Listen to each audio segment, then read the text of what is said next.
Depuis 1998, la troisième semaine de novembre est le rendez-vous de la mobilisation et de la sensibilisation à la solidarité internationale ainsi qu'au développement durable. Cette 17e édition s'est achevée hier à Sobrig. L'association Possible a préparé l'événement. Cette année, les Zinzins internationaux ont investi la Mamizelle avec pour thème différents mais tous égaux, des valeurs chères à l'association Possible.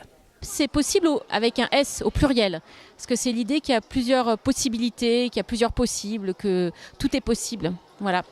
Et l'idée donc c'est de promouvoir les pratiques écologiques et solidaires, promouvoir le lien social, et avoir une société qui soit moins axée sur la consommation, mais plus sur le partage des richesses, sur le partage des savoirs, sur l'échange.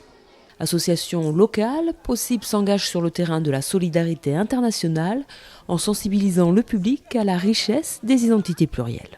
Statutairement, on n'était pas forcément axé sur l'international, mais pour nous, l'idée aussi d'avoir des idées écologiques, c'est forcément des idées planétaires. On ne peut pas avoir des idées écologiques tout seul dans notre coin, ici dans notre petit coin des Landes, qui est assez préservé. Et puis, on a été aussi marqué par un petit peu la montée de la xénophobie, y compris ici. Donc, on s'est dit que pour nous, les identités plurielles, les différentes cultures, c'était une richesse et qu'on avait plutôt envie de les mettre en valeur et les valoriser. Et du coup, s'inscrire dans cette semaine de la solidarité internationale et faire également un partenariat avec le lycée de Sobrig, où les jeunes sont aussi sensibilisés à ça et auront une journée sur ce thème-là. Ateliers, rencontres et jeux ont rythmé cette journée qui avait pour enjeu de faire réfléchir les participants sur les inégalités et les différences. Vous avez différentes activités, mais il y a des activités qui sont basées par exemple sur les mots. Voilà, on va prendre un exemple simple, il y a des mots, nous utilisons des tas de mots dans notre langage. On croit que ce sont des mots français, or absolument pas, c'est des mots qui viennent d'ailleurs. Donc par le biais d'un jeu où il y a des mots qui sont tout à fait courants pour nous, eh bien, on découvre qu'ils ne sont absolument pas français et qu'ils ne...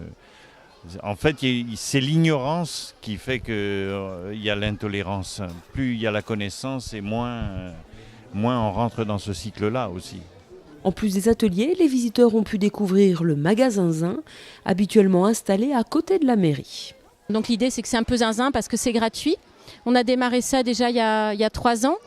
On a eu la chance d'avoir le soutien de la commune de Sobrig qui a mis à disposition de l'association un local.